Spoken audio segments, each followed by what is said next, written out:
every step along the way, it was plussed by the actors. We got an incredible cast: Garrett Graham and Mary Warrenoff and Diane Franklin, and the production design, the Italian production designer, who built the sets, kind of took the inspiration from the script and from some meetings we had looking at houses in the San Fernando Valley, and kind of just made it even better. So when I walked on the set for the first time, I was like, oh. Terrorvision from Empire Pictures. I decided to start a little. I had a bit of premature excitement because I can't wait to talk about this movie. And people are with us. They're ready to talk about it, ready to get this film watched. It is on YouTube. I'm here with JT. It is one of my favorite films for one of my favorite people. Here it is, Terrorvision on VHS. Terrorvision. This one is from Leicester. I got this from Leicester, of all places.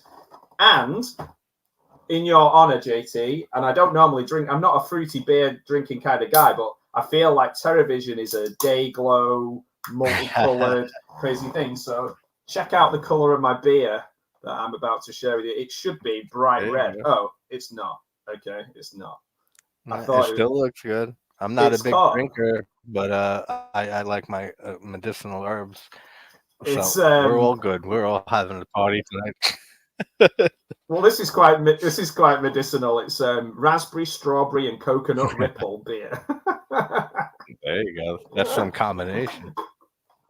Well, it smells like it should be out of Terrorvision. So cheers, my friend. Cheers. It feels like something that one of those monsters. The monster should be gooping up on all over the place. Consuming. Yeah. Or consuming and getting drunk on. Yeah, for people watching, I saw this film forever ago. I don't remember anything really, and it was so much fun talking with Ted, the director and writer. He wrote this, right? He wrote. Yeah, yeah, that's right. In fact, should I? I'll tell you what. Let's play that clip again because I stopped it halfway through when he was getting to some. It's only literally 2 minutes, and I just got a bit. It was great hearing him talk about it. My itchy trigger finger, so I'll start again. Terrorvision from Empire Pictures. Intellectual decay! Turn it off and watch your brain! You see, Stanley Putterman's new satellite TV has just gone on the blink, and it's drawn in a creature from outer space. This dude's into metal! But they never even had a chance to give it a name. Terrorvision from Empire Pictures. Every step along the way, it was plussed by the actors. We got an incredible cast: Garrett Graham and Mary Warrenoff and Diane Franklin, and the production design, the Italian production designer, who built the sets, kind of took the inspiration from the script and from some meetings we had looking at houses in the San Fernando Valley, and kind of just made it even better. So when I walked on the set for the first time, I was like, oh, saw the jacuzzi room and all of that. It was just like, man, the conversation pit kind of living room. To me, it was like, it was so cartoony just walking on the set. Was there ever talk of a sequel or anything like that, or any idea of a sequel for it? Actually, no. That was before Charlie kind of seized on sequels, and plus it was such a miserable failure, when they tried to release it theatrically, that, you'd be insane to go, oh, let's make a sequel and, make some, and make another Lost. Now, though, actually, we've got some ideas. That would be nice. That would be great. That would be awesome to see that. Terrorvision from Empire Pictures.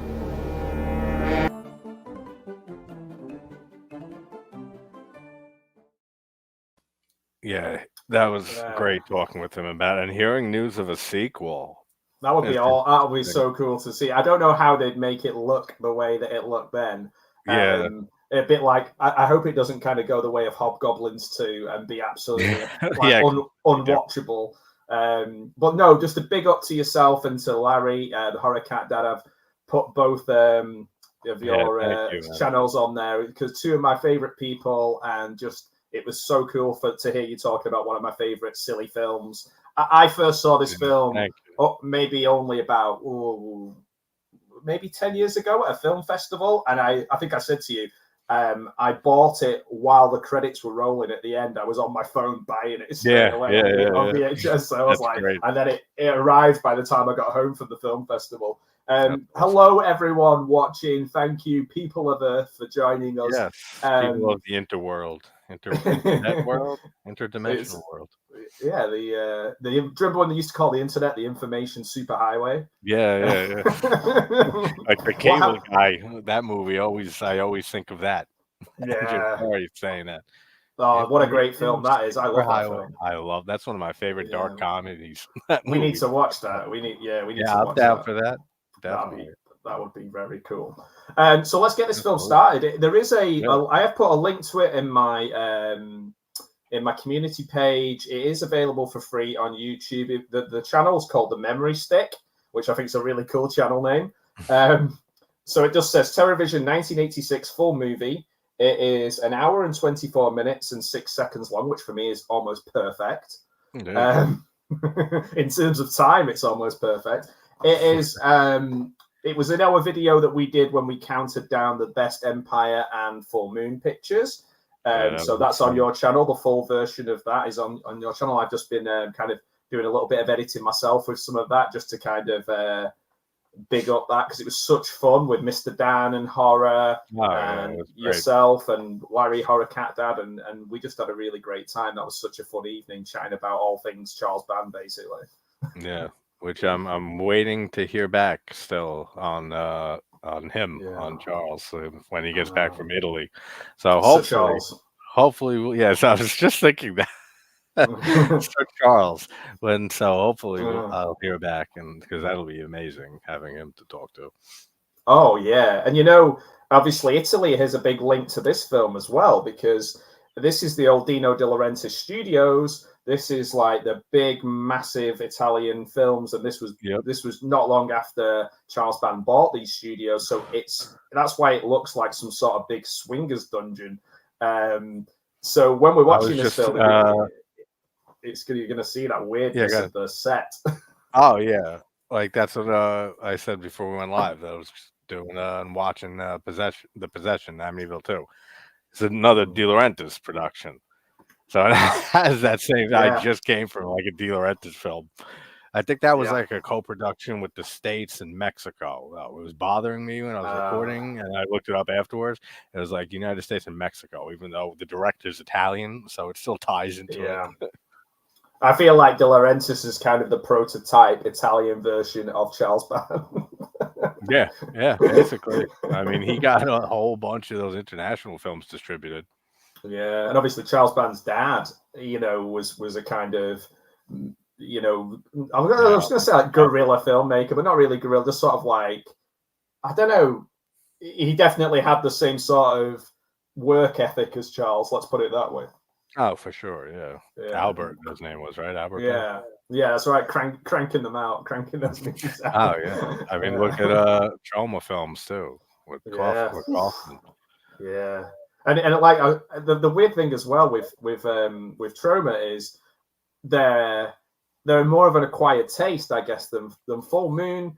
Full Moon, without being like I like Lloyd Kaufman, and he's a great guy, and I have actually spent like a day with him, and he's a really cool person, and he makes some really fun films. But like, I feel like there's a step up in quality with Empire and Full Moon. I guess that's a money thing, though, isn't it? I suppose. Probably, yeah. Probably, definitely. What's up, Gareth? I typed it blocked it, but I said, fuck you, Mr. 5000. Yeah, it's Mr. 5K there. Congrats again, buddy. Yeah. Larry, what's up, Larry? Oh, that's so cool. We've got Sounds good, man. That's nice. Yeah, that's lovely, man. That's nice. I'm going seeing my dad very tomorrow. I've not seen him for a while, so yeah, Father's Day over here. So looking forward to that. Is it Father's Day in the US as well tomorrow? Yes. Right. Okay. I just saw my daughter last week, so we like celebrated that. Oh, that's nice, man. Yeah. I'm never sure whether holidays are the same in the US. I know. Sometimes they are, sometimes they're not. Because you guys get so many things after us, so I Yeah. don't know how many holidays are after. It used to be films as well. Hell yeah, it still is. Like that's the thing with Gareth and me all the time with Pearl when that was coming out. It didn't come out for you guys for like a year afterwards almost. This is why VPN has changed the world, man. Oh yeah, absolutely. Right, let's get this film started, man. Let's get this film started. Right. When everybody, when you're watching, like I say, the link is in the community tab, and it's the channel's called the Memory Stick. When you see play on the screen, press play.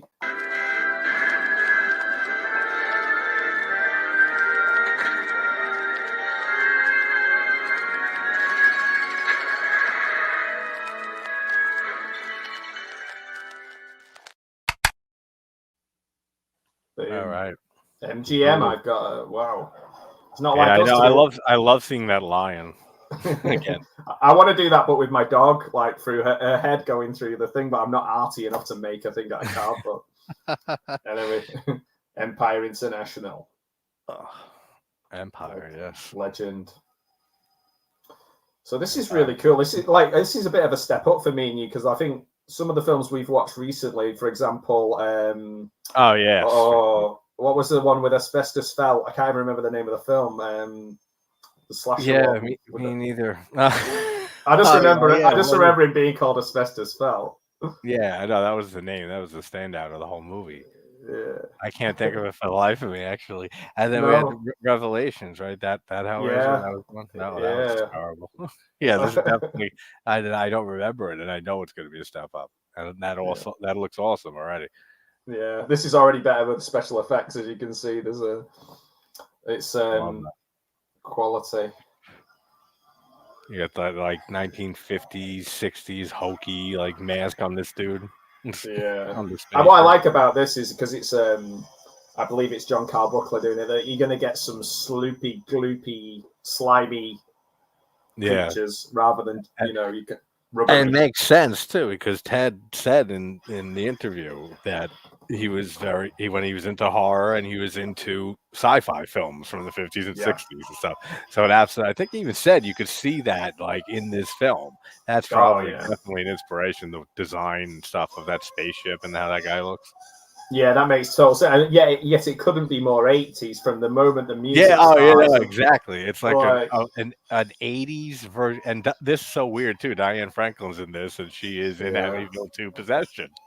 I mean, you've got like Mary Warnow, and there's a documentary coming out about her recently. A very, very young Chad Allen. Like, the cast is good. Obviously, you've got Uncle Rico, Jonathan Gries, I think. Gries from... Jonathan Gries. From Napoleon Dynamite. It's so funny how like when you watch movies and stuff, how like because the human mind always looks for patterns, they say. Yeah. So like just the little synchronicities of like, oh wait, I just watched this movie and this actor was in it, and it's in this movie now, or the director was directed this or wrote this one that directed that. It happens all the time. I used to be a lot better at that than I am now. Like I used to be like, particularly before IMDb, where you used to have to get books with all the information in. John Carl Buechler did the effects for this. Yeah.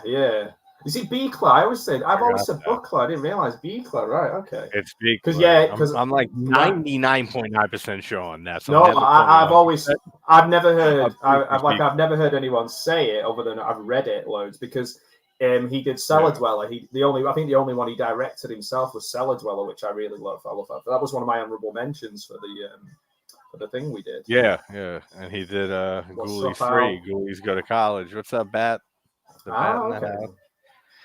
It's produced by Albert Band. Do you know how long it took me after meeting Al forever ago to realize his channel name? His name is Dracula backwards. A long fucking time, Al. If I never told you this, but Well, you know, I had a similar thing where again. Then I just came to the realization again the other night. It said, "Oh, that's right."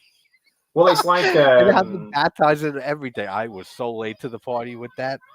Well, I was similar, but in a kind of different way with Hammer films of you know, Johnny Alucard, and I was like, oh, okay, so it's from AD 72. That's where it's other. But then there's loads of different Alucards in different media. I think there's like a manga one and different films and things. So I was like, that's what alerted me to Al's channel in the first place, which might have been, he might have actually even been the first person I ever subscribed to on YouTube when I actually, you know, signed up, which is pretty mad to think of. Here we are. Oh yeah, I mean that can't get any more 80s. That fucking hairdo and everything. Yeah, she looks like a cross between Madonna and Cyndi Lauper. Cyndi Lauper, yeah. That's too funny. It's like when you first start watching this, you think it's like a sitcom. It feels like a sitcom. It looks like one, and it does.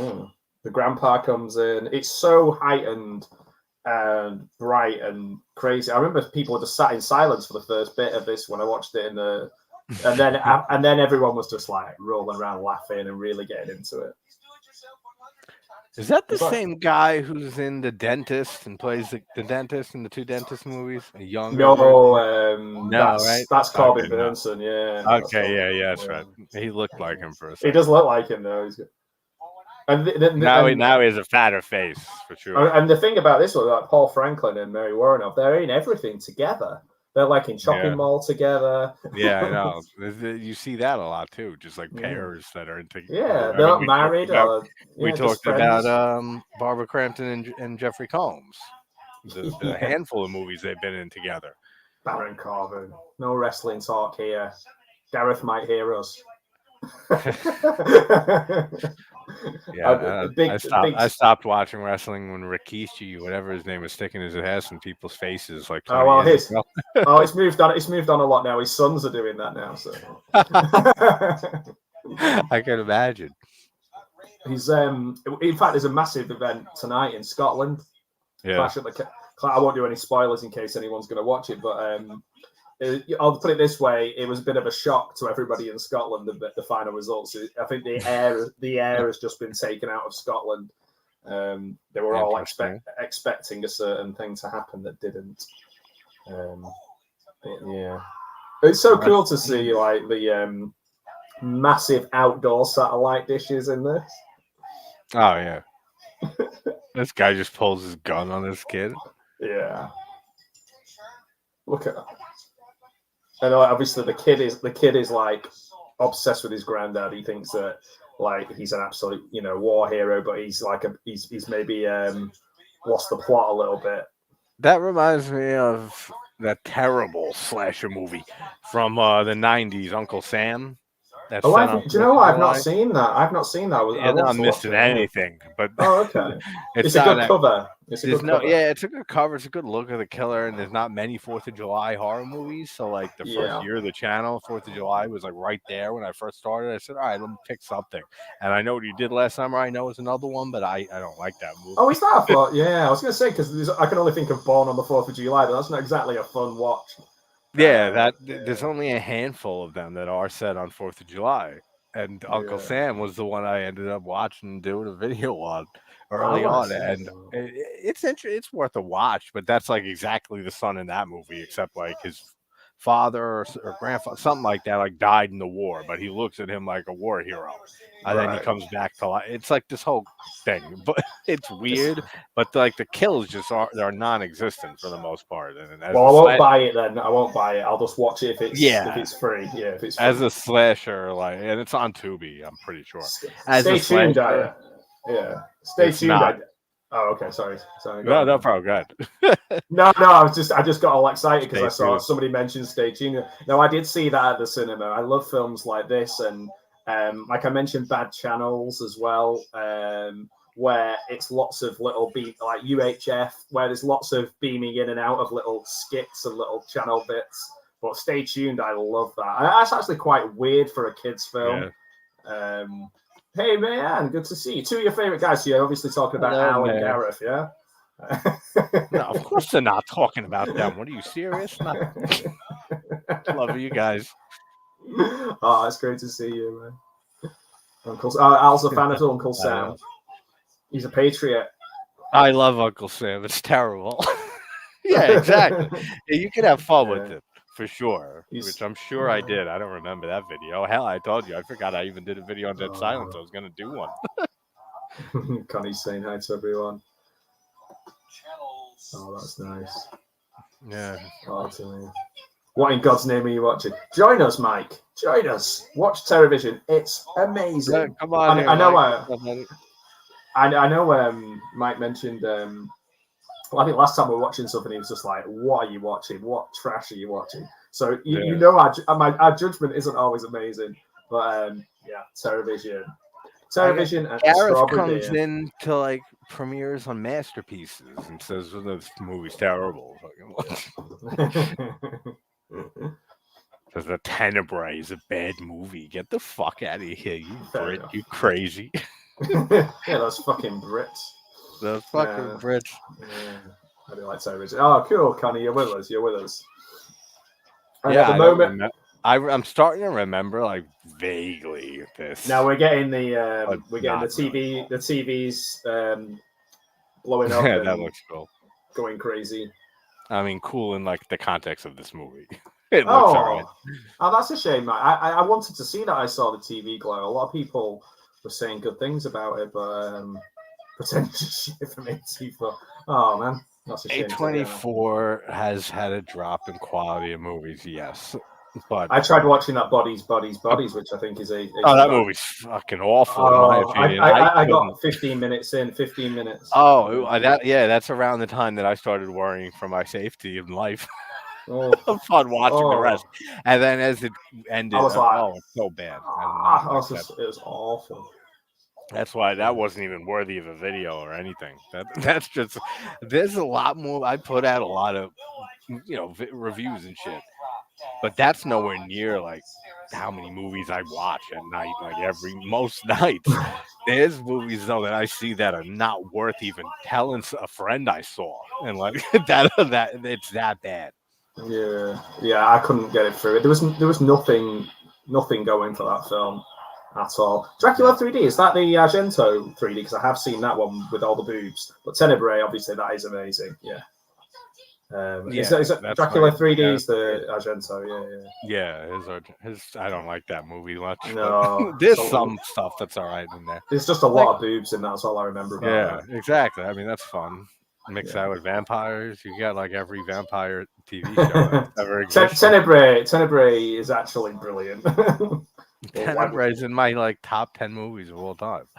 Yeah, and we talked about that, didn't we? Now we're in the Argento discussion we did in our ranking. That is. Do you know what though, Mike? And the ending is just fucking one of the greatest horror endings ever. With that, with the arm being cut off and the blood spray on the wall is gorgeous and disturbing. Like all of that is masterful. All of it. Gareth's brain just can't comprehend stuff sometimes. It's all right. But Mike, do you know what though? I probably will. If it's a new film, I'll probably get around to it in about 2026, 2027. So oh man, you're missing out. You love this. OD, the character OD has just arrived. If you like Napoleon Dynamite, you might recognize him as Uncle Rico. But he's That's OD so in this. He's kind of Bill and Ted. That's too funny that he's in this. Yeah. Even in Terrorvision, haven't seen this since I rented the VHS. Do you know if you're in the UK, you may have even rented the same one. What's going on? Turn on the blue, or turn the blue iris. Totally read that wrong. Turn the blue iris. How are you? Welcome. Tenebrae's favorite jello. Oh, cool. Awesome, man. See, I have taught you well. Okay. So that we're all going to the World's Fair. That was on my list, and I took it off my list. I never got around to it. Yes, that's exactly what happened to me with it. I wanted to watch it. Then I heard very mixed things. Then I just forgot all about it, and I never returned to it. But I do want to check it out, though. Yeah, if you want to watch your own, like a modern version of Terrorvision, watch the beginning of Gareth's stream earlier on. Oh, yeah, with his chipmunk voice and Yeah. shit. I'm pretty sure he does that shit deliberately. I know he does. Like, and you know you do if you watch it still. He does that to fuck with people. He's done that with me getting on a stream with him and make his voice like that. And after a while, I'll be like, "Yo, enough," and then it comes through fine. Like, Oh, you know thanks, what Al. Yeah, the version that we're watching, it might be the same Thank one. you, Al, It's on. It's in my community tab on my page as well, guys. If you want to check it out. Yeah, it's just called like Terrorvision 1986 full movie. Yeah, the Memory Stick channel. Yes, exactly. It's so strange seeing John Grice here. When I first watched it, I didn't recognize him as Uncle Rico. I was just like, this guy's like, dude, like the kind of Cody from Step by Step, or Bill and Ted, or yeah, exactly. He's good. He's funny. He puts gun right in his dick. The kid.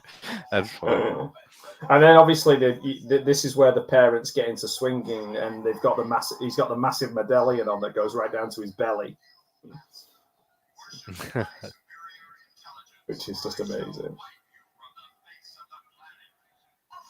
Oh, and then they've got the kind of knockoff Elvira. Now, I think I heard that this lady was that they originally were trying to get Elvira to appear, but obviously, if I recall, didn't he say? I think he said in the interview. I think Larry asked, and I think he said she was based off Elvira.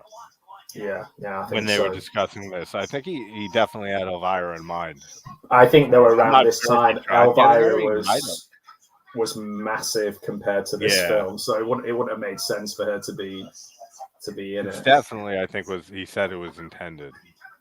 Oh, he's the Wolfman in Monster Squad. Still not seen it. I've still not. I know you keep telling me, and I have. It's on my watch list and it's on my buy list, but I've still not seen the Monster Squad.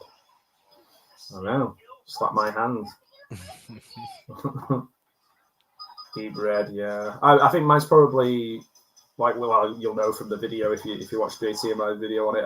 Suspiria's my top one, and then Tenebrae, I think. See, I have very weird parameters, as most of you know at this point, when it comes to most things. But like Deep Red is my favorite giallo, like pure giallo. Even though Opera is my favorite Argento movie. It doesn't really make sense, but it does kind of. It's more of a slasher, not a pure giallo. Like Deep Red is like as giallo, like the standard for giallo. It's like Blood and Black Lace, like that type of straight giallo. So that I rank weird, and same with zombie movies. Dead Alive or Brain Dead is my favorite zombie movie, even though Day of the Dead from Romero isn't like my top 5 movies, and as a film overall, I think is a much better movie. But and it's not like a traditional zombie movie, Dead Alive. So there's weird parameters with everything when I try to rank things. Do you know what's really strange? I've literally left this insult from Gareth on the screen for far too long. I'm not getting involved in your disputes with Mike and Gareth. Yes. I'm taking. I'm as they say in Lethal Weapon 2, or is it Lethal Weapon 1? We just get this zoom up shot on the TV. This zoom up shot on the TV on this woman's tits. Oh wow! It's mad we're talking about Shallow when this is on, because this is so good. So different. Yeah, I'll do a Monster Squad watch party. Yeah, that'll be good. Yeah, I need to watch it. It made me do it. Suspiria. Nice. Love it. Yeah, of course. Yes, it is. Okay. All right. Yep. Yeah. Essential on the door, which leads to one of my favorite shots in horror after the whole build-up of Goblin Score and the golden light, the yellow light in the hallway, and the witches are sipping the brew and everything. And then she's standing, Susie, in front of, I can't think of her fucking name, her friend's body. And then it pans down slowly, and you see the nails in her and the barbed wire and everything. That's one of the best shots in horror ever for me. Yeah, is that one. Cool. It's funny that right, that's it, guys. We're not talking about Giallo now. Terrorvision, all the time. I'm putting my foot down. I also don't see Suspiria as a Giallo. It's more of a supernatural horror film. Again, for my weird parameters. Yeah, you gotta have a rule. You gotta have a system. So at the moment, the monster hasn't arrived, but that's when the fun really starts. That's when things get crazy. But I do think the swinging scenes are really funny as well. Yeah. Oh, I Mike, love yeah, that thank sign. you. That looks awesome. That the one eye, Here he is. and then the creature right after it. Yeah, so good. Yeah, that No, looks really cool. Thanks, Mike. Yeah, good point, guys. If you're on my channel or you're on JT's channel, Oh yeah, if you switch at some point, that'd be amazing, and then come back and do what you want. It's cool. But yeah, thank you for that. You're very kind for thank you for Mike. watching. Make sure you subscribe to JT as well if you're not already. Yes, and likewise. Put that on before you send it out. No, yeah, okay, yeah, whatever. And again, this is a great example so far of a one location full moon picture, or Empire picture. This is full moon, right? Or this is Empire. This is Empire. This is Yeah. Empire. Yeah, So yeah. this is another early example, like Ghoulies and stuff. And again, I said it's for budgetary reasons, of course, but they make such good use of one locations in their movies. And it's actually the version I've got here. If you look at the video, it's released by EV. Okay. Yeah. Which is when I interviewed Richard Munchkin about his films. He was working for EV, and they were like at the point where what they were doing was just recycling clips from loads of films back to back. Oh, yeah. So yeah, they'd have to find, if they were going to blow up a car, they'd have to find a car that matched. So from another movie, so that they could use the spice it in. That's too funny. Oh, here's the satellite TV guy now on his way to fix it in his incredibly high-waisted slacks. Looking like Simon Cowell. These kids are armed and ready. The swinging stuff in this is hilarious. It's so funny. Because now he kind of looks like Reggie Bannister. He looks like Reggie Bannister, like from that angle. I'm interested in if this is the Italian set. They must have built this bomb sheltery a bit extra, unless there was already like some sort of bomb shelter built. I'd imagine they built the bombshell aspect of it, but you never know. We've got him. They're stealing the radar. So obviously, Grandpa thinks that the satellite dish is a radar. Yeah. All the oaky shit all over it. Yeah. Now he looks like Saul Goodman, but bald from Breaking Bad. Like this guy is like an amoeba. He could be anyone. He could be anything. What's the word I'm looking for? Chameleon. That's looks like Woody Harrelson for a second there too. The man of a million faces. This isn't a job. No, this is in no way a job. I think this is a question for you, JT. Exuma. Did you watch Exuma yet to review comics? I have not, but I have to watch. I don't even know what that is. I don't know. Is it? If it's almost from 1963, I won't know what it is. No, it's one that I have on my list, which is getting so fucking long. It's not even funny. Because anytime I hear of a new release, or anytime somebody says a movie that I haven't seen in forever or I never saw, it gets jotted down or typed down onto a list, which there's numerous ones, like between the phone, the laptop. So there is so many. Yeah, it's Korean. I didn't want to say Asian of some kind for some reason. So well, I was just telling you before about A Snake of June that I watched recently, a Japanese film.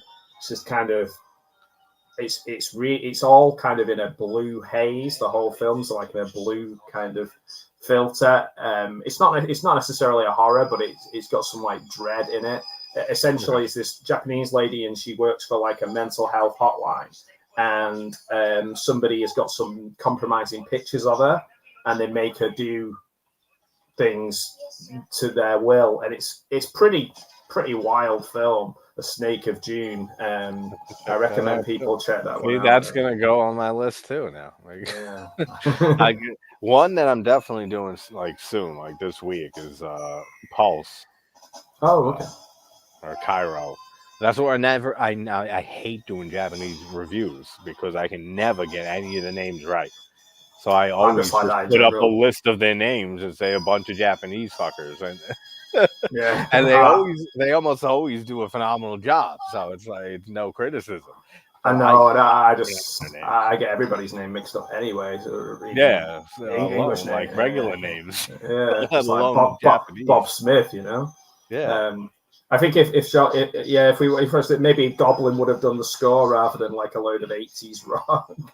But then having said that, we've got what's it with Phenomena has 80s rock in it, so I don't know. Maybe it'd be exactly the same amount. Yeah, now they're Maybe fucking not with as me with Scream. not as funny as this though. I don't think. Yeah, never. But I have done videos on Scream 1, 2, 5, and 6. So if you want to hear it torn apart, I guess check it out. But I need to watch. I have Scream. done videos on most of the series. 3 and 4 are the only ones I haven't. I need to do what's it? Ghostface Takes Manhattan again, because I watched that in the cinema. 5 or 6? I can't even remember. It might be 7. It might be. No, 7 didn't come out yet. Oh no, 6 then. Yeah, it's 6. Yeah. Yeah. See, I can't keep track because they're so fucking forgettable. Oh, Liv, awesome. Oh, your channel's doing so well. Hey, Liv. I was checking in. It's awesome to see you. Good to see you. Yes, as always. Hope you're having a good weekend. Yeah, there you go. Al's like John Cena. He knows all the different languages, and yeah, he's a Renaissance man. It's funny because I took karate, 2 types from like 6 years old to 16ish. Hey, you know what? Me too. I know a little bit of Japanese. I can count to 10. I can say certain shit. But like when it comes to trying to pronounce some of these people's names, there's no way. Or I'll just confuse them, and this happens like always with American names and English names too. Like in One Missed Call I did recently, her name's Yumi, the main character. Her friend is Yoko, but then halfway through the video, I'm calling Yoko Yuki by combining the 2 together. That shit happens all the time. We've just seen probably the most gory, disgusting part of the film. The monsters just kind of sucked up. All the effects look. I mean, as cheap as they are, they look awesome in this. Yeah, they're really good. I would say I always get his name wrong. Buchla, he's amazing. He's so good. Yeah, Buchla. There we go. See, I knew I'd get it wrong. But yeah, it's funny you should say that about like names and it sometimes puts me off commenting on stuff because I know I'm going to get mixed up. so I just don't say anything about it because I know what film I'm thinking about and I know which character I'm thinking about, but I can't think of the name.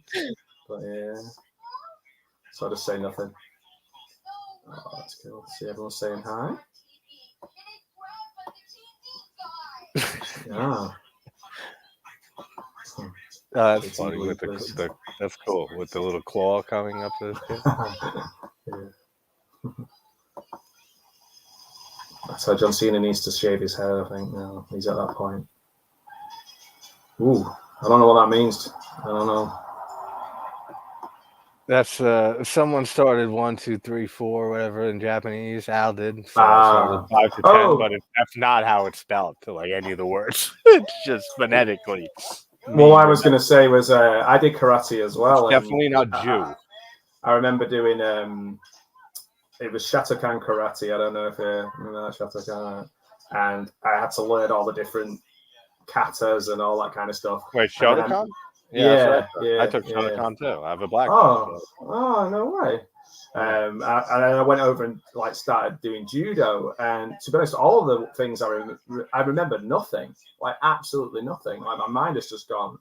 Yeah, I forgot pretty much a lot because I took Shotokan. I got a black belt in that, and then I got up to awesome, brown belt in ninjutsu, like a cross of jujitsu and like some other arts and shit. And I stopped at like brown belt with that. At like 16 or so. And yeah, I don't remember a lot of it either, but a lot of it's just reactionary. And there's just some things that I remember, like I can break your wrist in 2 seconds if you take my lighter, fucking like you won't give it back. Like I'm getting my lighter back. There's certain things in pressure points that are very, very handy to know. I'm remembering that clip of Seagal where he's just stood and just moving people around like this. You know, when he's on a mat somewhere. Yeah, He's I'm not Seagal. I'll get my ass kicked probably with that. No, I don't know, man. I get the feeling anyone with rudimentary skills could beat up Seagal now. Well, yeah, nowadays Seagal. Yeah, true. Just wait another 10, 15 years, you just blow on him and he just evaporates into dust. What a drop off, Ronda Rousey, man! What a drop off. They even have tits paintings in this movie. Well, yeah, and you've got the you can tell it's Italy as well because you've got the sort of the statues as well in the house. Ooh, the closet. I haven't heard of that one. It's not R. Kelly. No, what's up, Shamarlos? Hey, how you doing? Good to see you. Enjoying those donuts. This is the perfect film for donuts, I think. Right. This is a fast food. Now I want a donut. No, thanks, everyone.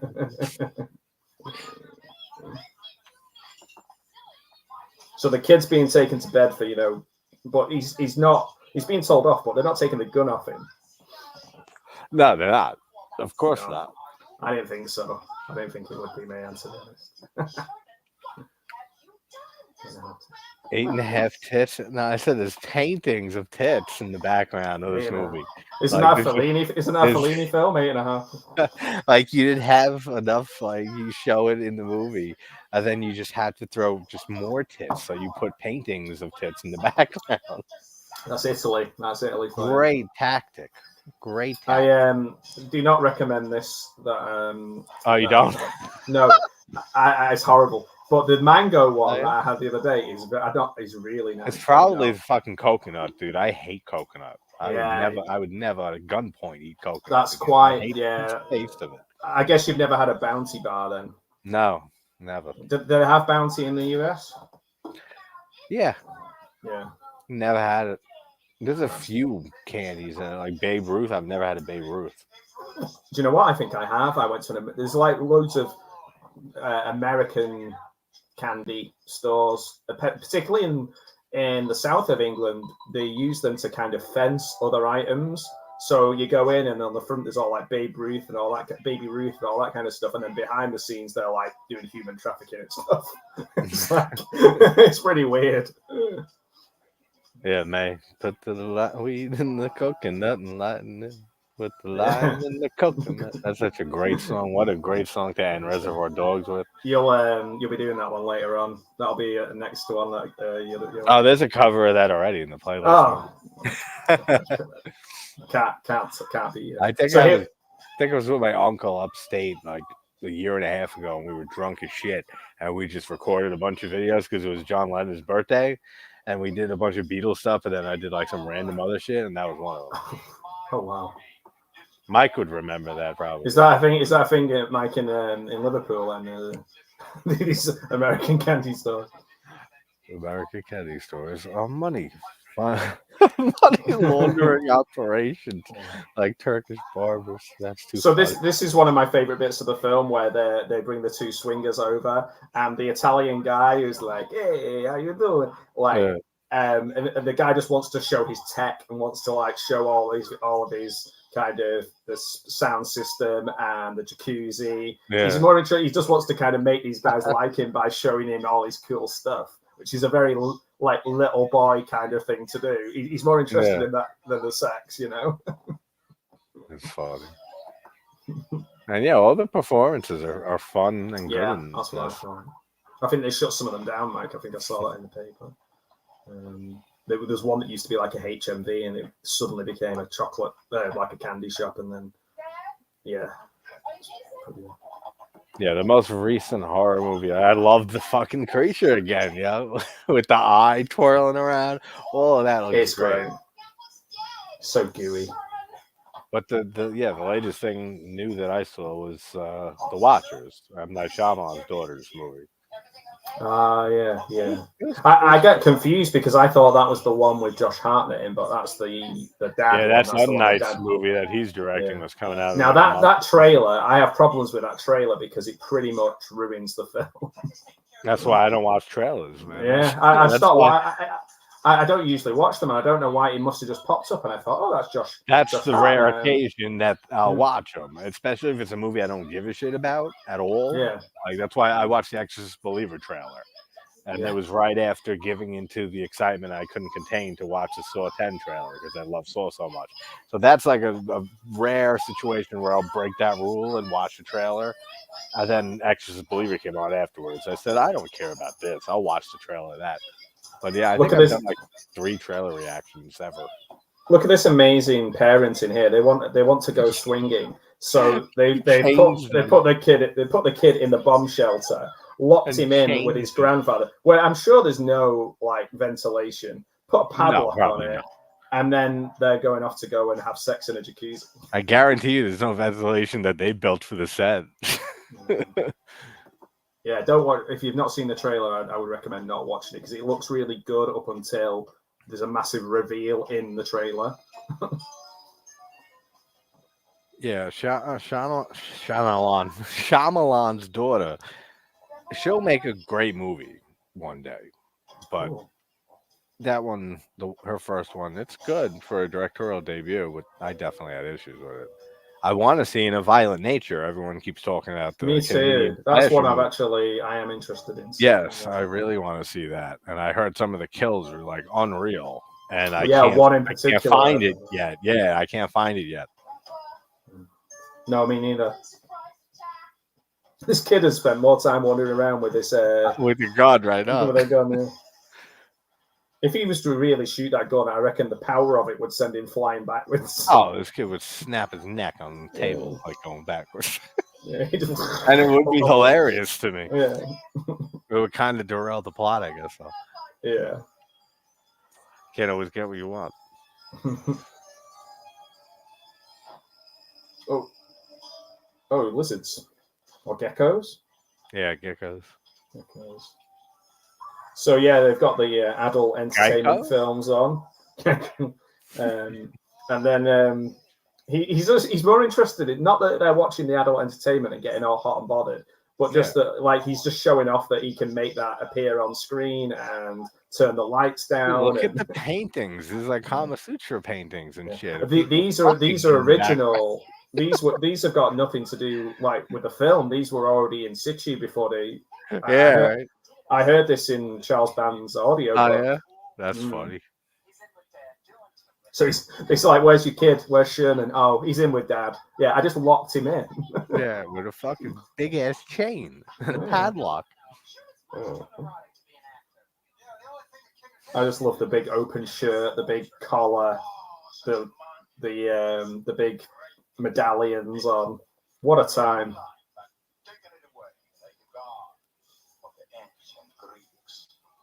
Oh, okay, right, okay, maybe, yeah. Oh well, that's probably better then, because I just watched the trailer and I was just like, Kind of like the Village, I guess, maybe like how the monsters are kind of the reveal, and then if you haven't seen the Village, it's been like 20 fucking years, spoilers, and then the big reveal at the end, like so. There's like a mid-movie kind of fake out spoiler, like maybe it's something like that. I love Unbreakable. Like I was a big proponent for Unbreakable for a long time. When people were just like, I'm just not into that genre as heavily. Like it was weird because it was before. Well, this is it. It was before comic books were like everywhere, and I was like, I was like really into that film when it came out, and then after that, I kind of drifted away from his films. Really, if I'm honest. I mean, you left at the right time. I mean, Split was his return. I think to quality movies. Split with James McAvoy, just his performance alone is fantastic. Glass, he's great. He's great. So I like him in. I know there's people who don't. I'm sure I heard somebody say. I like him in everything I've seen him in. What's the Irvin Welsh film? Filth. I think if you've ever, Filth is an incredible film, and his performance in there. I've read the book as well. One of the few modern books that I've actually read. I never read the book, and it's great, and he's brilliant in it. And I think he was. I think that was an Oscar-worthy performance. That in Filth, I think that's a great film. Yeah, he's always blows me away in most movies that I've seen him in. Even in like It Chapter 2 and stuff. It's not like that's not like. I've not seen that. I've only seen the first one. That's not an example of like a mind-blowing performance from McAvoy, but it's good enough, and it's probably one of the best performances from the adults, like in the story in that second chapter. So he's pouring out all the drinks for everyone. The adult entertainment has gone off screen, and it's just the eye watching them, which you can see to JT's left and my right. So that the eye is watching, and the woman's in the swimming pool, in the jacuzzi, thinking this adult film is a little bit strange. Why is it just a big eye? And meanwhile, the dad is trying to make himself alluring. There's the sci-fi 50s, 60s Commander flashback on the TV now. And do you know who he reminds me of? Grandpa Munster. He reminds me of the way he talks. Okay. And the way... Okay, yeah, I can see it. Is it Al something? Al Lewis? Al That's it's definitely inspired by Ted's love for his sci-fi movies, like you said. Yeah. It's a bit Star Trek-y this as well. Yeah, like it's so 50s like looking. Oh, thanks, man. And here she is, our sort of Medusa-style Elvira, which is actually a really cool look with that Medusa snake thing. Yeah, I like how that looks, actually. And we don't see Medusa often in a horror movie. And you think it'd be an easy hit. Like, it's not copyright either. Like, you could just make a Medusa film. There's one movie that I've never seen, but every time when I go on Peacock, I think it is, and I browse, there's a movie just called Medusa. And that's the only one I could think of outside of the segment in VHS 99 where there's a Medusa. And that was when I saw that when it came out 2 years ago. I was like, why don't we have more Medusa movies? We need to get on it and make our own 1980s set Medusa movie. Or we will turn to stone. Is this Medusa? He's ringing her up now. The little kids are ringing her up. Yeah. Her there's a thing over in the UK, and I'm sure there's similar in America, where late night you can ring up like chat lines, and the woman's on screen. Yeah. Not like there was one. I don't even know if it exists anymore, called Babe Station. You just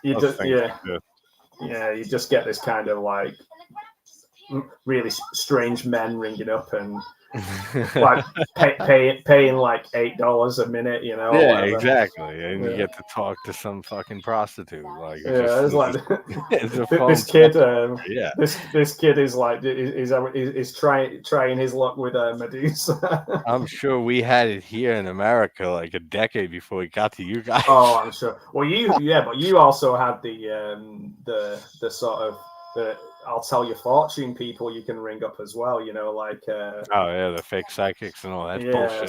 Psychic hotline and all that. We never had that. Well, you're lucky in that department. Oh, car show, nice. Oh, well, enjoy, Connie. Thanks for joining us. I appreciate it. Yes, Connie. Thanks for hanging out. Especially when you sound like you've got a lot of fun stuff happening. That's awesome. Yeah, have a great time. Oh, okay. So one of the snakes went really close up into the screen, which I think was really cool. And the dad's still working on his cocktails. Yeah, I know. He's putting umbrellas in and shit. Is Stanley a manly man? This Italian guy's amazing. Is he a real stallion? And it's obviously the joke is that the guy is really interested in the dad more than he is in the yeah. in the Spiro. That's what he's called again. Spiro. I love Spiro. There's some Heineken behind them on the shelf there, which is a bit weird. Yeah. And I guess it's Italy, and I know that's a German beer, but like you get European beers rather than American beers, I suppose. Yeah, and I love Heineken. That was like the first beer I ever drank. See, my first beer I ever had was Budweiser, and I hate the stuff. I can't drink that shit either. We used to win in pub quizzes. We used to win Heineken quite a lot, and that's the only time I've ever really had it. He's such a manly man. Stanley is such a manly man. Yeah, she's like, he just keeps, and obviously she's worked it out now. I think that Spiro is very interested in Stanley. He's like, I was just saying, you're a manly man. His family recipe, I don't know. Maybe you need to check what he's put in that family recipe. I'm sure it's something from the family. I think he's maybe if he gets a bit sleepy, you got to be careful. I've only had one drink. Yeah. Straight out. And take Sherry her drink. But Stanley's so innocent. He just thinks that this guy's really interested in him and like getting to know him, and he's like going to be his good pal. Yeah. And then you know, and then it'll be the friendship. Yeah, he's just like, I've got a new friend. And then I'm gonna, you know, make sweet love to his wife. Good night, Mike. Peace out, brother. Thanks for watching on both channels. I appreciate that. That's really nice. I appreciate it. Love you, Mike. I'll talk to you soon. Mate. Sweet dreams, sweet prince.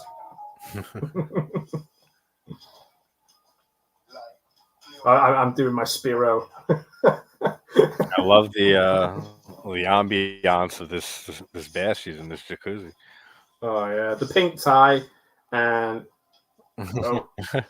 so obviously the jacuzzi's bubbling up and the smoke's bubbling up. The wife is in here, and this is where it gets a little bit. It gets a little bit like Society, but more fun. Even though I love Society. Yeah, I love Society. Like he's got his little budgie smugglers on as well.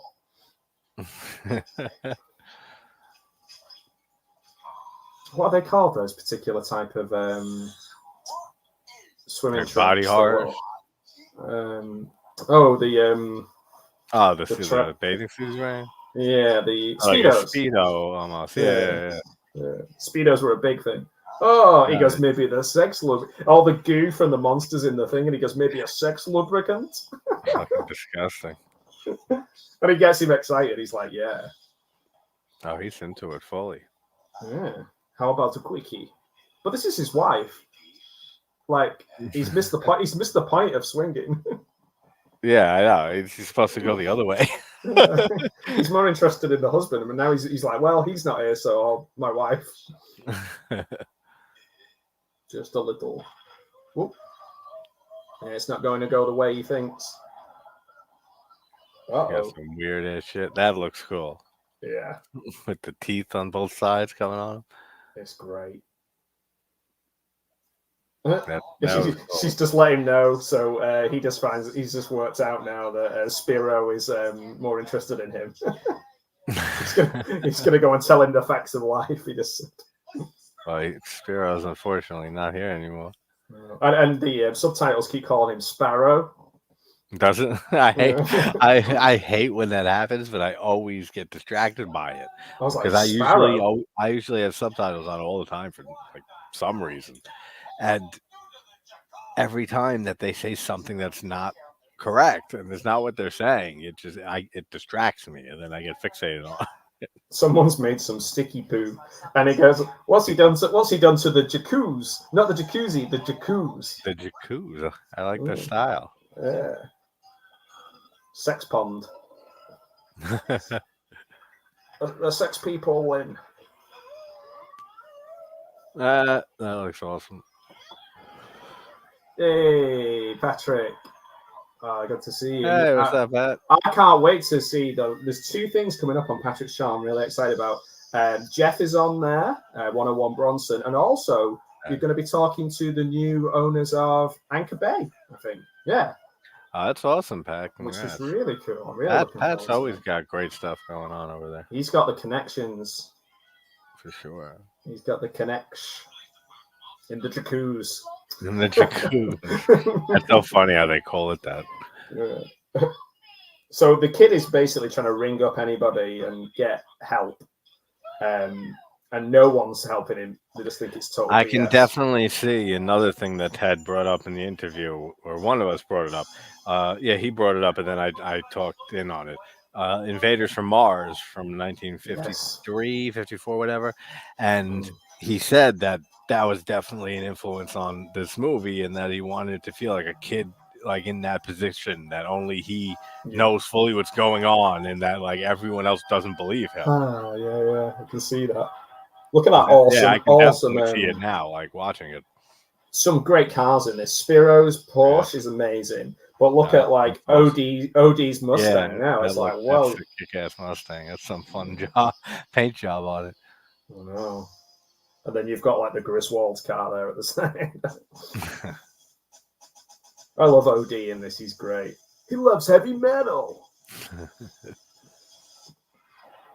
This kid's just used plastic explosives in an M16. I wonder if there was how much safety was going on during making of this stuff.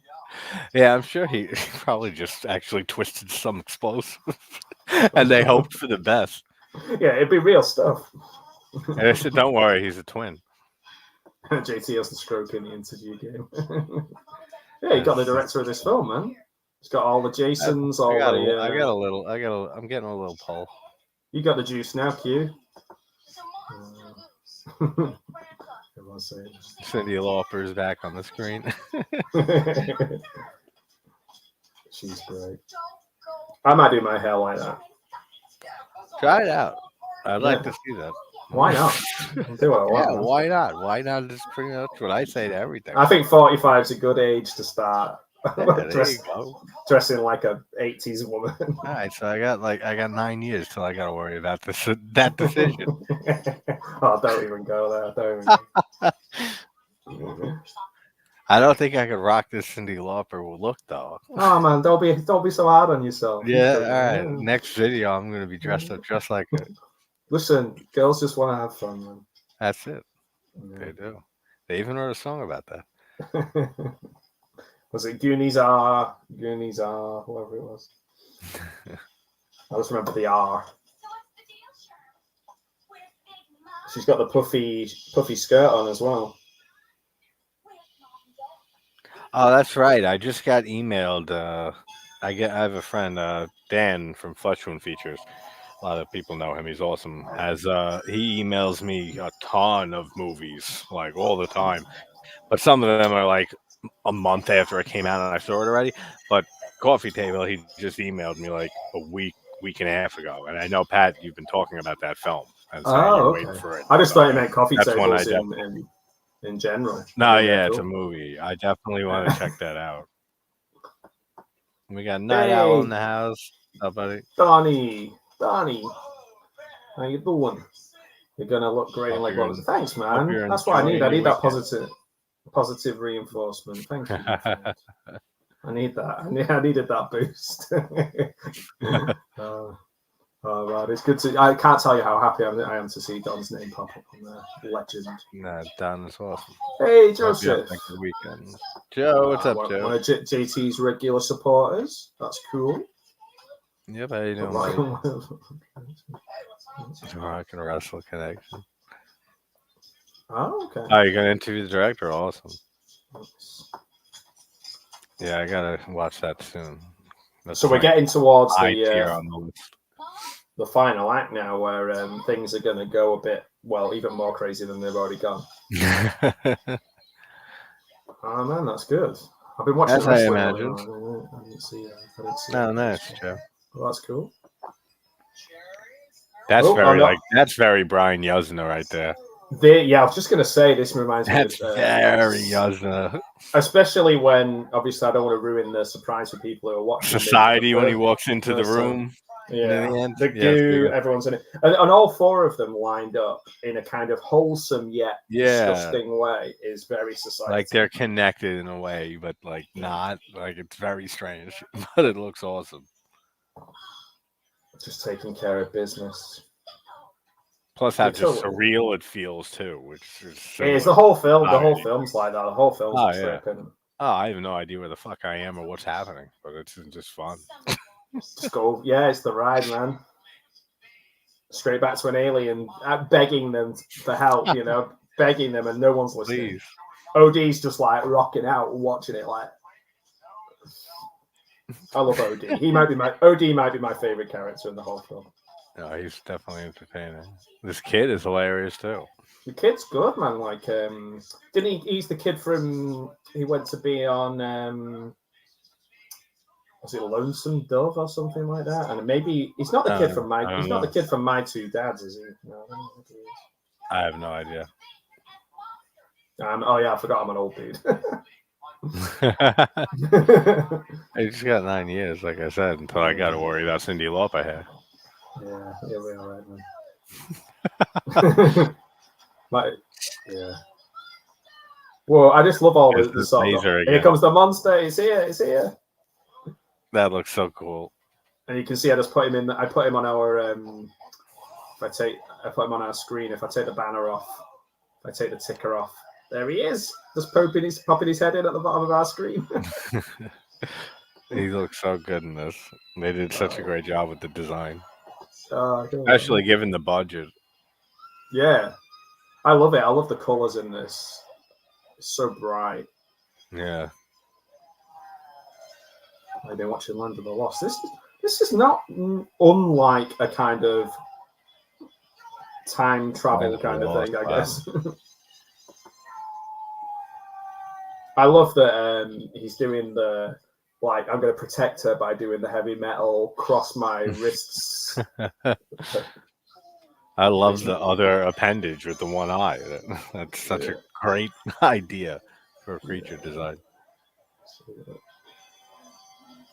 It's so weird as well because it's like saying that the monster is kind of making them hallucinate as well. It's got like a weird. Yeah, like it's affecting them like through some type of frequency or ESP or some shit. And for some reason, it really takes to OD and likes OD, and because he likes metal, yo. Who doesn't like metal? Exactly. He can train it, you know.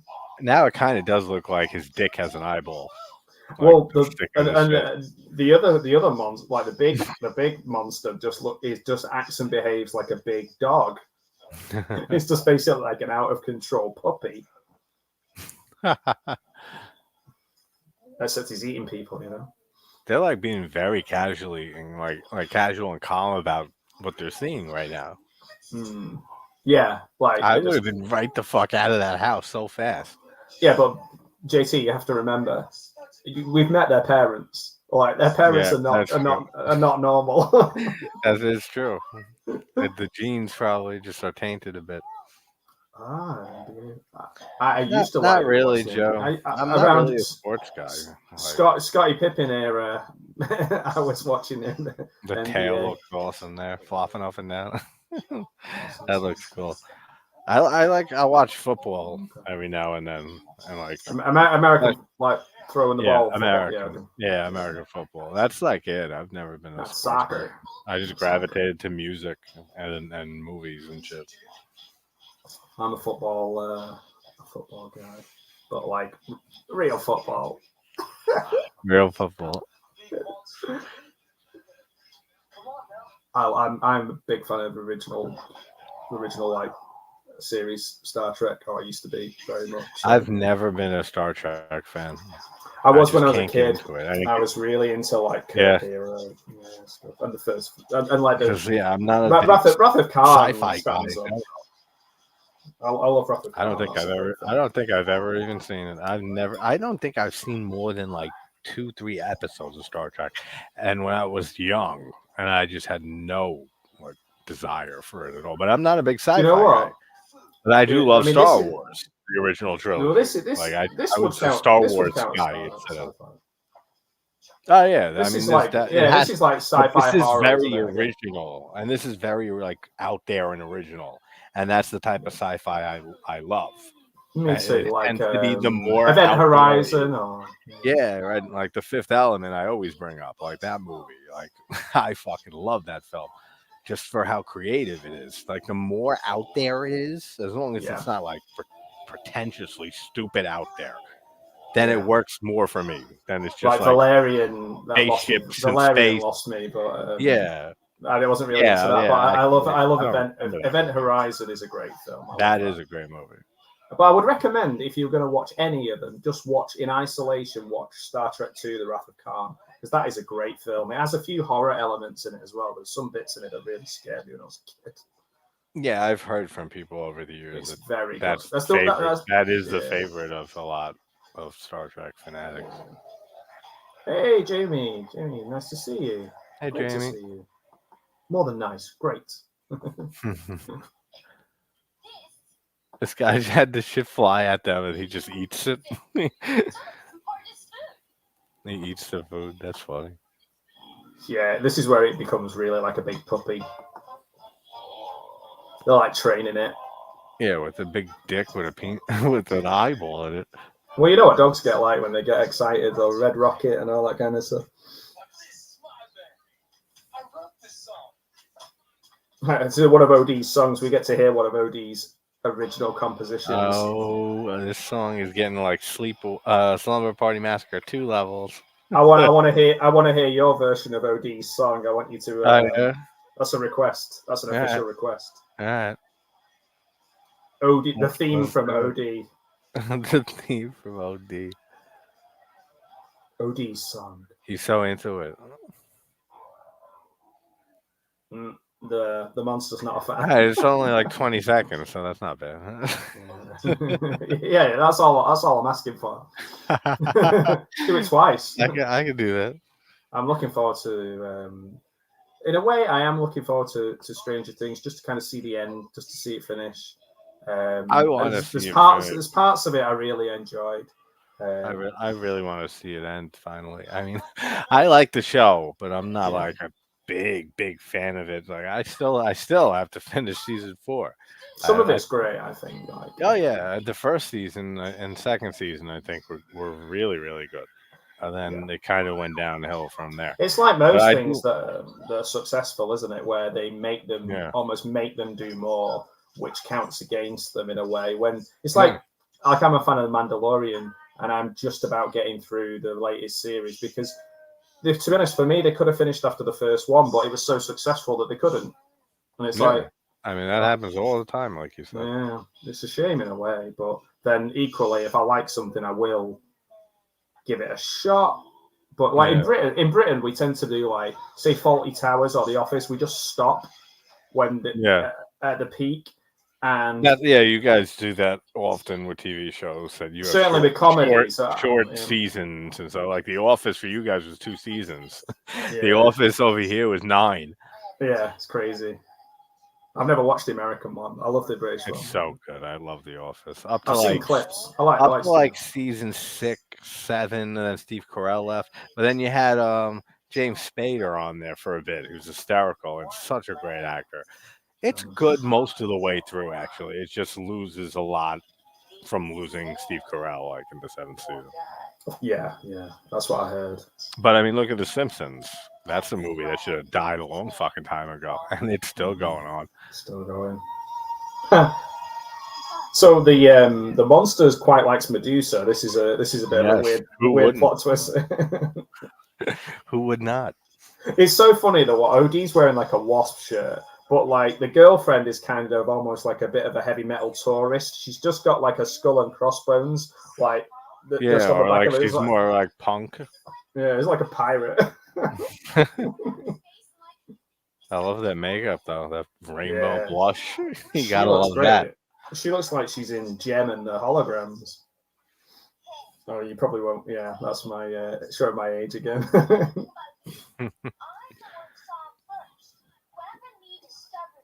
Anybody remember Gem?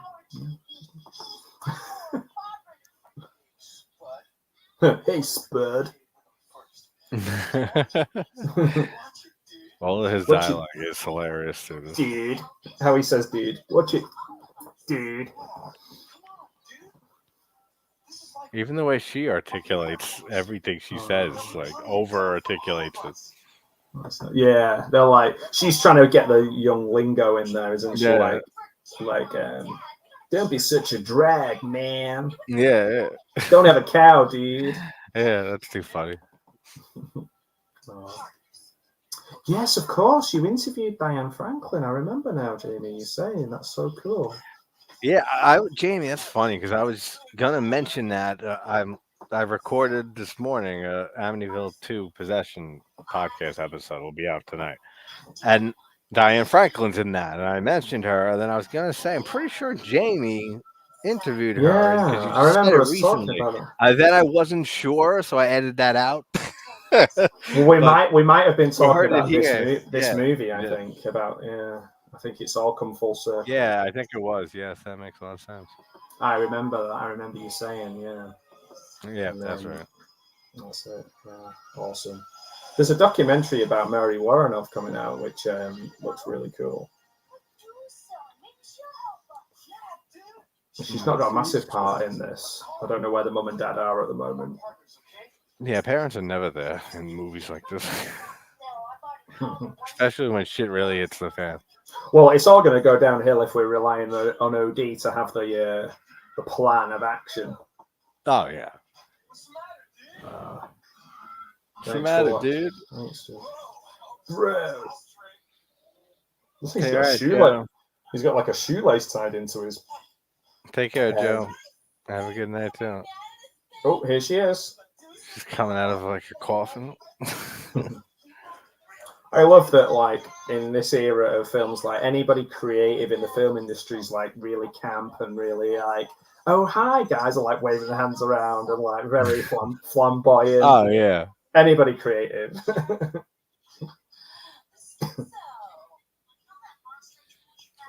The kids ringing up in. Me, O.D. Riley. So I take it that when she's out of character, she goes to sleep inside the coffin. Is that what she does? Coffin. Yeah, like that's amazing. That's not just a character on TV. She actually is really actually does that. That's funny. Yeah. I mean, that's got to be a wig, hasn't it? But it is very, very cool. Please, Medusa, she says. That's too funny. I've got a guest spot on Letterman, she says. Amazing. Whenever I think of like Letterman, I often think of the Crispin Glover interviews. He's like, I can kick. Yeah. He's like, he's so great. Yeah, oh, Heineken, another Heine. Yeah, do a drinking game. Sponsored by Heineken. Every time you see a Heineken, you gotta take a shot. Well, when we first saw the stack of them on the shelf, there was like a dozen or so. So you're already a fucking 12-pack deep before that one makes an appearance. I'd be on the floor. We're not over yet.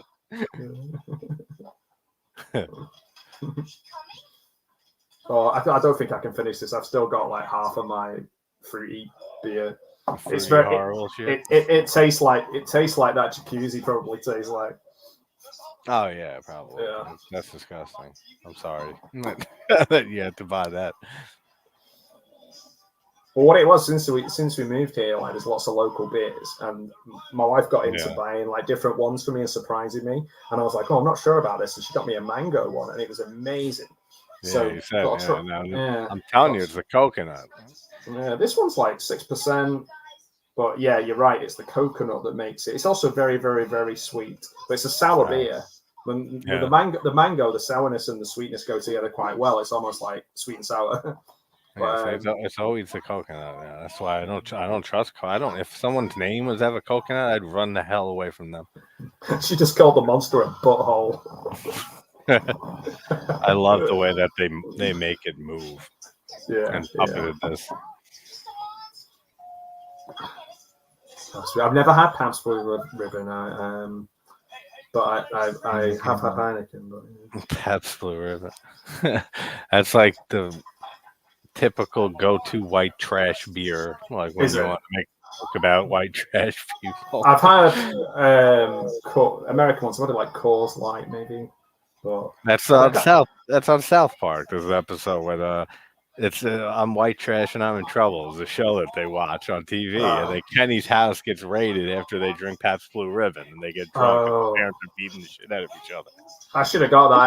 I had to study Blue Velvet at university, particularly the opening scene. Yeah, no, I know the Frank Booth thing. I didn't. I saw the Pabst Blue Ribbon and went on my tangent.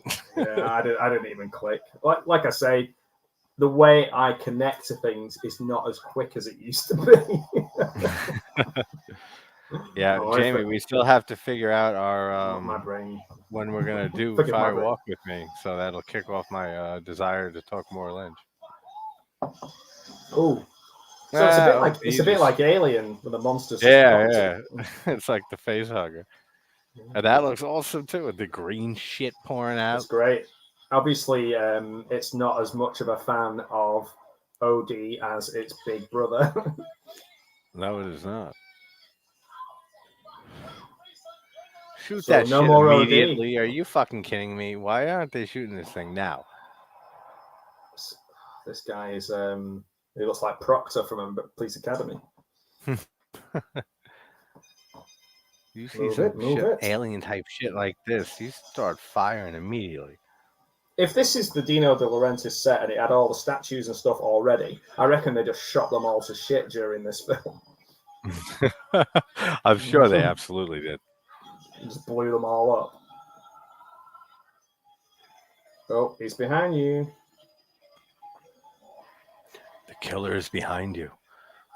Oh, he's got his arm. Be cool if he shot his eye out and stuff like the enemies in Resident Evil 2 in the sewers. Oh, it's kind of, yeah, it's kind of dissolving his arm. He's like acidic. He's like he just needs to hit it on the nose with a rolled up newspaper. Spray it with water. No. Not that I would ever recommend doing that to any animals. Yes. That's his views on the channel. I love animals. But... Yeah. To be honest, all the animals that I've had, like, I just have to show them that I'm disappointed in them and they just do as they're told. I'm just like, oh, I just go, oh, no. They pick up on it, yeah. Yeah. If you go like that to my dog, she's like, I'm sorry. Yeah, no worries. I was just typing to you. No worries, honey. Just whenever you're feeling up to it. JC's your man. Look at all the stuff that the grandpa's got in the shelves, all food, right? All tins of food. He's been ready for this nuclear war since he first heard of Russia. He's smart. CPR saves lives. I don't think it's going to save their lives. Even though this kid was very easily able to explode and get out of that bomb shelter, the door. This kid's great. Blew it open. You can say one thing for Grandpa: he's trained this kid really well. Oh yeah, they wouldn't survive this. I don't know if they do, but I'm guessing. But they wouldn't survive this if it wasn't for this kid.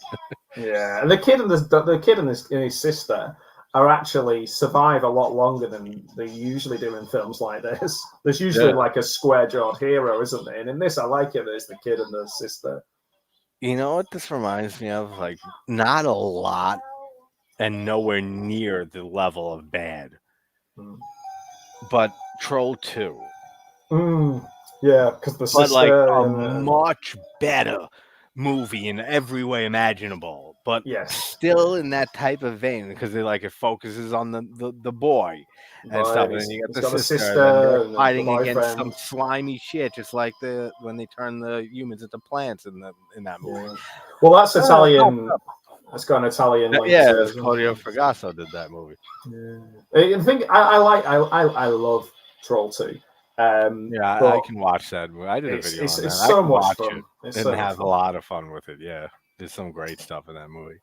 And I've just done a little edit of a video message from George Hardy from Troll 2, so that's on the channel as well. He's like, about we don't piss on hospitality. I won't allow it. That's so funny. I must do it. I must. He pisses all over their food.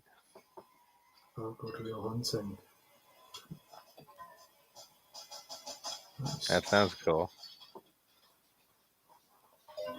I envy anyone who can watch Twin Peaks for the first time. Look at this amazing picture on the wall. So good.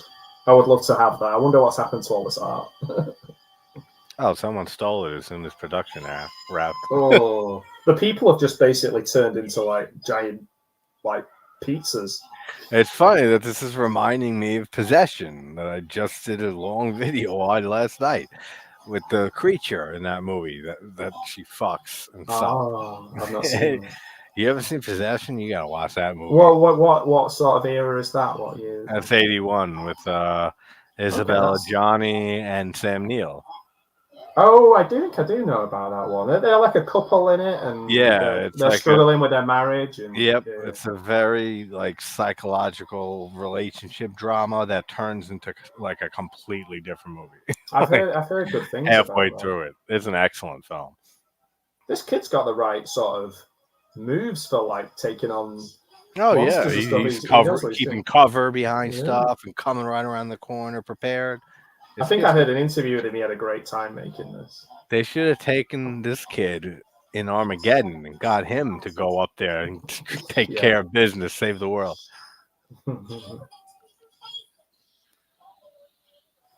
Look at this monster; it's so cool. Yeah, I'd love to have a figure of this. The design is awesome on him. If somebody could make this, that'd be so good.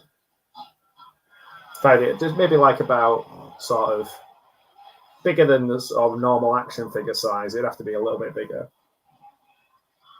Yeah, I mean, I'm sure you could. I'm sure somebody could 3D print it at this point. Oh, that would be that's a good point. Cover me. There's so much goop and gloop around. I know, that's what reminded me of Possession, because there's like green shit at one point. I mean, I guess that's the same with Troll 2 as well, isn't it? That's what another thing that reminded me of it. When they turn into plants, it's just like green shit. That I love that the monster's almost like he's always smiling, he's always happy. Yeah. He's always like he's having a great time. That's because his dick's standing up in the air, and of course he's happy. And he's eating everyone. If it was flat on the ground and stuff, and it was blind because it's staring at the ground, then he wouldn't be happy. He'd be enraged. And he's obviously that guy's like warned them all, but nobody's listened. Yeah. That Romulan alien guy is like, please, you must listen to me, and nobody's paid any attention. Too late now. Oh boy. Oh, got the kid. Sis. There you go. Aw, poor creature. I know, I kind of feel sorry for him. Yeah. He's He's a murderous bastard, but yeah, he doesn't know better. But he's cute. He's cute with it. Yeah, he doesn't understand what he's doing. That thing that he's got that's the kind of like the little pincer type things on it are really weird. Yeah. I like that full shot of him when they threw the thing at him. Now sparks are going out of the TV and everything's going crazy. I mean, all the spark effects look so bad, but like in a fun, bad way. Exactly. Fun bad. That's what we want. Yeah, nobody said this is going to be nobody said this was high art. Oh yeah, that's why I said even with Troll 2 with that comparison that this is like infinitely better in every way. It's not miles. It's not miles away from it though, is it? It's not a million miles. Yeah. It's like Troll 2 made by people who can make movies. Exactly. Hungry Beast. It's a pet, yeah. So it's now like, they finally find out the Hungry Beast. So he would have been like their version of a dog. Yeah. So if he's like their version of a dog, that means that their planet must be full of these. If it's like their all over the place, right? Yeah, like if we have that many, like compared I wonder if they know not to attack their species.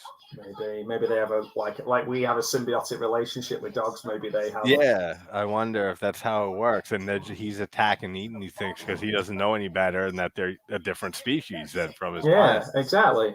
He's just like doing what he's supposed to do. Yeah. And I guess the interesting thing would be in Terrorvision 2 would be to see what that planet's like. Yeah, that's definitely a route they can go down. The kids get trapped on that planet or something, you know. That would be a cool way to take it. But I don't know. It'd be a trickier one to make. Oh yeah, but I'm sure they could pull it off. Yeah. Do it with puppets and yeah, whatever they got, forced perspective, all that. Yeah. Perspective. You could definitely do it like those old Commander Cody films where it's like, you know, yeah, exactly. Walking around in the humans will be wearing those spacesuit things. Hey Larry, Here he is. We're What's talking up, all Larry? about you. Welcome to the party, pal. How you doing, brother? Yeah, man, this movie's fucking great. It's a lot of fun. You've missed all the swinging. I know that was the only bit you were interested in, Larry. I don't know why I said that. It's such a strange thing to say. I say strange shit all the time. I'm surprised I haven't been shut down yet. So here's Medusa. She's just checking out that everything's okay, but she's a bit late. Yeah, as usual. She turned up at the same time as Larry. She seems like she's drunk off her ass. Yeah. She doesn't get out of the crypt very often. She's making a night of it. This is one of her tales from outside the crypt. Yeah, I think I read that she had to stuff her. No, I didn't read. I heard in the audio book they had to like stuff her brassiere to make her kind of more Elvira-like. Oh yeah, I mean, they look pretty real in that shot, but you never know. That's what I have to do anyway. So I was just going off what I'm sure that's right. Power extreme. 3BB is now complete. Speaking earlier of invaders and this guy just dies if you hit him, and he has oxygen, I guess, right? He can't survive in the atmosphere. Yes, their dogs can, and his head's just gone pop. but their dogs can survive the atmosphere, right? That's true. So the dogs are highly evolved. I don't understand that. They must. The dogs are more evolved than their owners. If they're more evolved, then I guess that puts to rest my whole theory on them having like a symbiotic relationship, as you said, with them. Because I'm sure if they're that evolved, they realize I don't fucking need you. This maybe aliens. Maybe the monster thinks that the alien guys are their pets. Yeah, exactly. Takes them for walks. No, my dog thinks I'm her pet. He's like, she's just like, pick up my shit. Yeah, exactly. Emojis. I like emojis.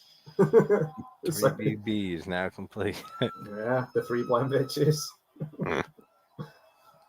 Larry's That's got a great shot. An awesome 3BB t-shirt available now in all good outlets. Come on, kid, blast this sucker.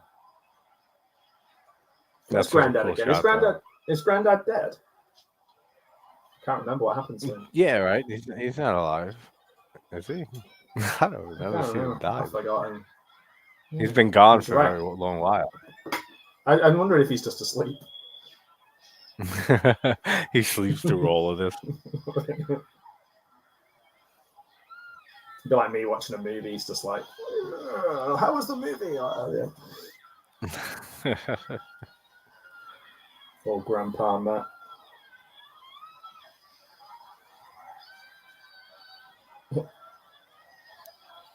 This was definitely the era of all boy kids being blonde-haired little moppets. Yep. They were always the heroes. Oh, he's being sucked into the monsters. He's doing the. He's trying to do what OD did before. It looks like the monster's doing like the cunnilingus symbol, like with his tongue. the universal sign. Yeah, exactly. Interplanetary. Like Reagan in The Exorcist. We're going to say like Ronald Reagan then. Oh, I mean, maybe. I've never read into his personal life. Rapping Ronnie Reagan. Well, what about? She's all goopy. And is that the chameleon, the man of a million faces?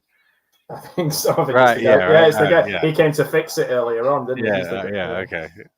So she's kind of now half of that species. Yeah. What's she called? Medusa, Jennifer Richards. I love that the theme song is called Terrorvision, and it's like almost like a Cramps style. I'm sure they wrote it for this. I'm pretty sure they might have. Oh yeah. It's like I love when movies do that, especially there's a story. Like this level of movie where they have think The Mutilator or a Full Break with the cheesy ass 80s like sitcom theme throughout it.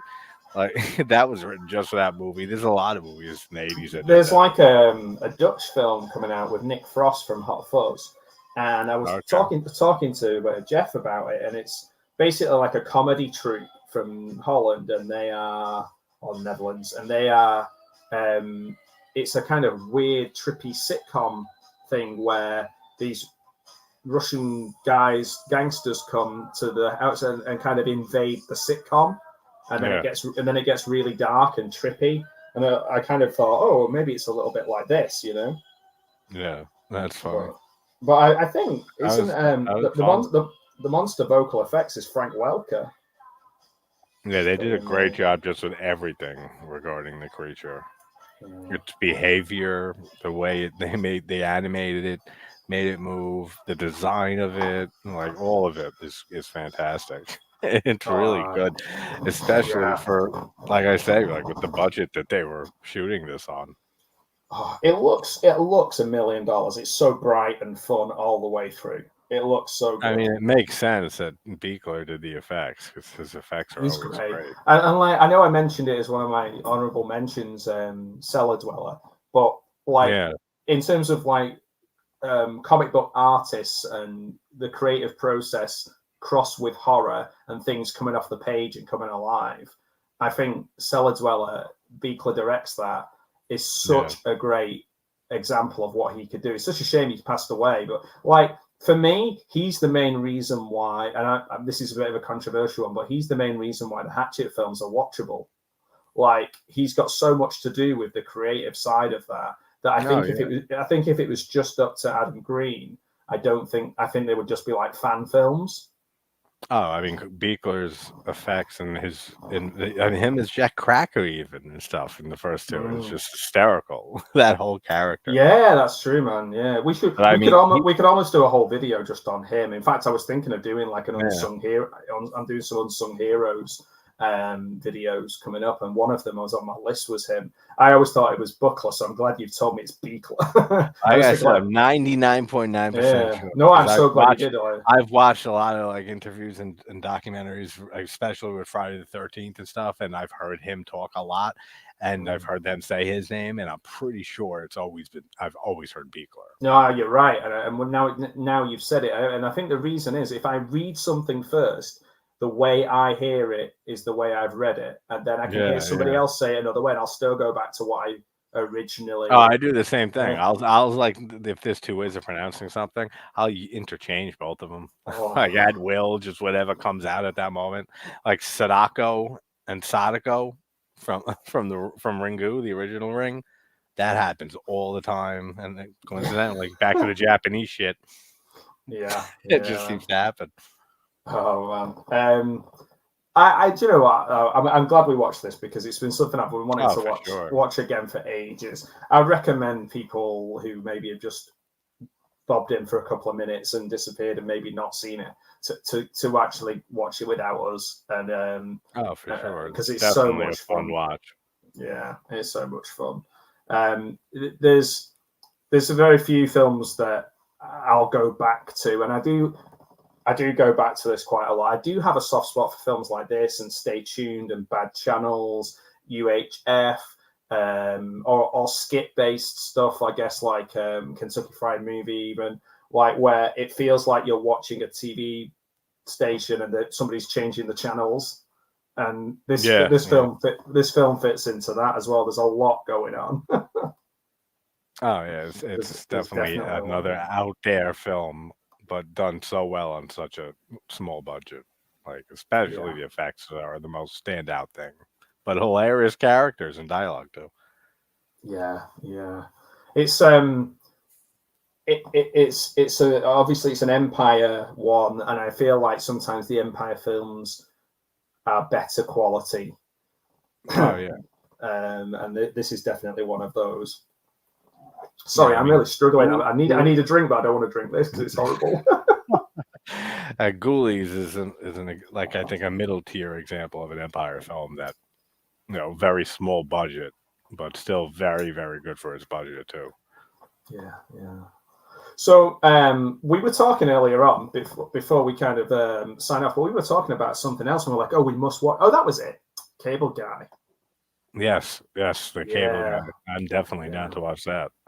That is, cool. like I said, a favorite dark comedy because that movie In a is way, scary if you put yourself into like Matthew Broderick's shoes.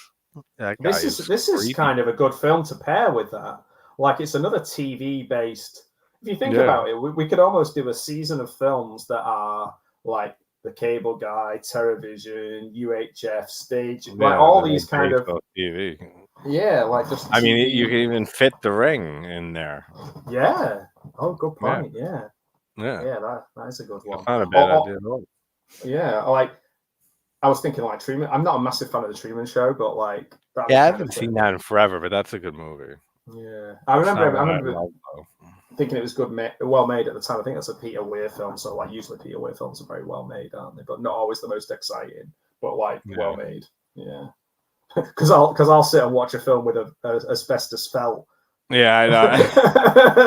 It's so weird how taste works like that, because like there's like 3 different types of reviews that I do, and it depends on the movie, of course, but there's ones like this that are in the middle that they're fun, but you could still like make fun and analyze the shit out of it for no reason.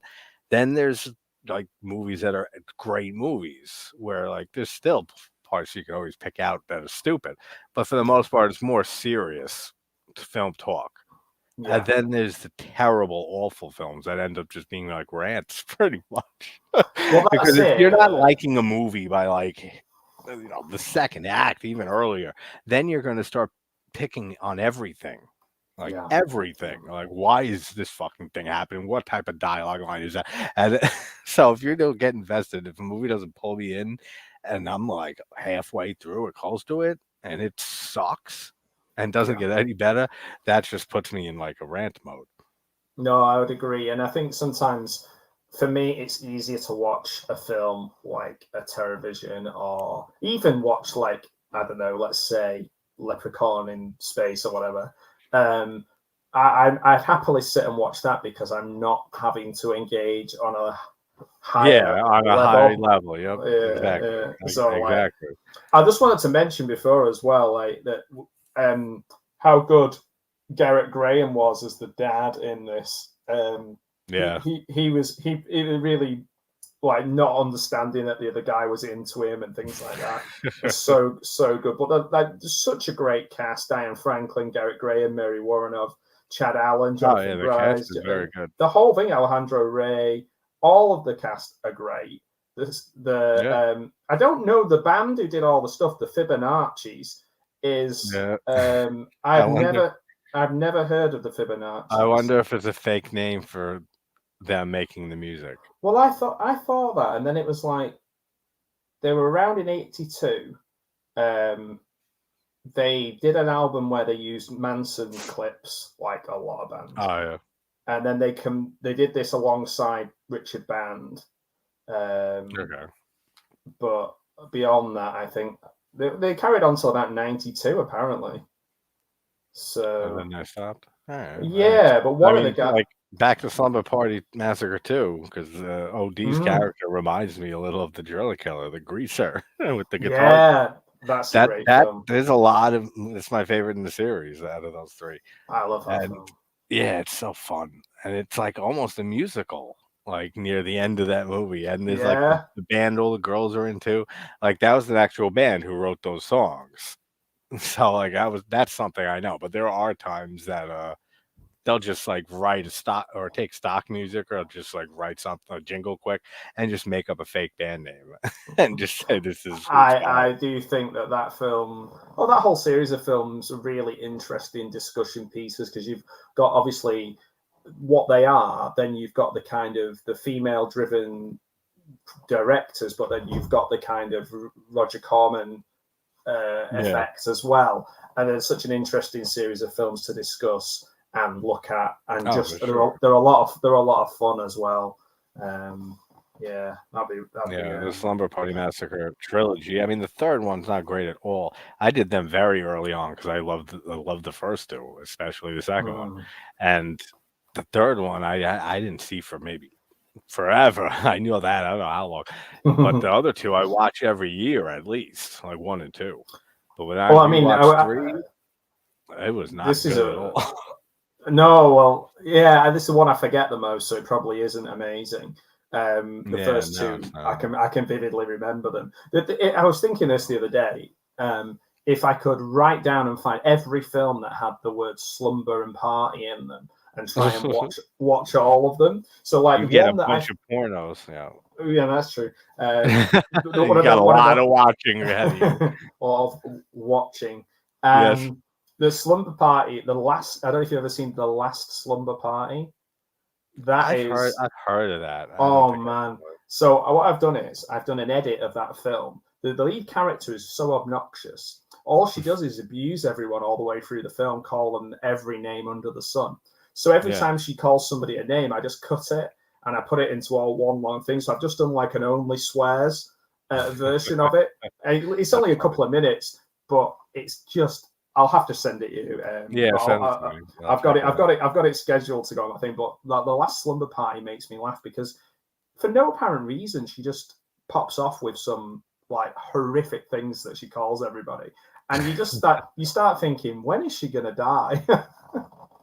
It's always a fun character trait, and to be cheering for a character's death. Oh, there's nobody to root for in that film, but yeah, the last one, the Riff Tracks have done a good version of it as well. That's worth catching. But no, thanks for watching this with me. It's a lot of fun. Well, of course, man. I can't wait. I can't wait for us to watch Cable Guy or some other trash. Yeah, we got to do. I like not the Cable Dolls. We got to do also. We got to do Dolls. Yeah, that is such a underrated. Yeah. We're doing good films. If we're doing, I like the Cable Guy. I like Dolls. Yeah, we're doing good films. Yeah, exactly. So everyone watching and who sees this in the future, look forward to good films coming soon. Guaranteed good films from JT and Matt. Yes. Yeah. And those opinions are subject to everybody's opinion. Yeah. You might have thought that we were already doing good films. So yeah. That's right. Well, this was a good one. This was a lot of fun. This was a lot of fun. I'll just say, absolutely, Larry. I'll do the full good night, John Boy, Walton's goodbye to everyone. I've got a little clip to show everybody at the end, so don't disappear. I was just going to remind you to. Oh, thanks. Private chat, yeah. I just found it in the private chat. That's why I remember. Okay, good. Great. Oh, thanks, John. Mayan. Good night, Mayan. Good night, Larry. Good night, Don.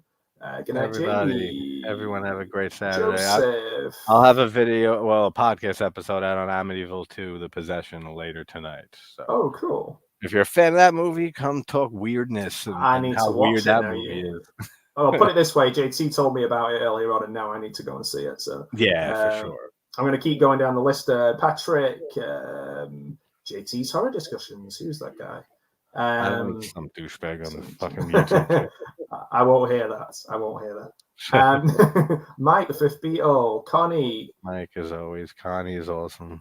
Everybody. Shamalos, and who else? I just really appreciate everyone who's joined, and people who are watching in the future as well. Ooh. Yes. So send us some stock, prizes up and down. Yeah, get that little thing that Marty McFly's got. Give us some hot tips, on how we can make a lot of money.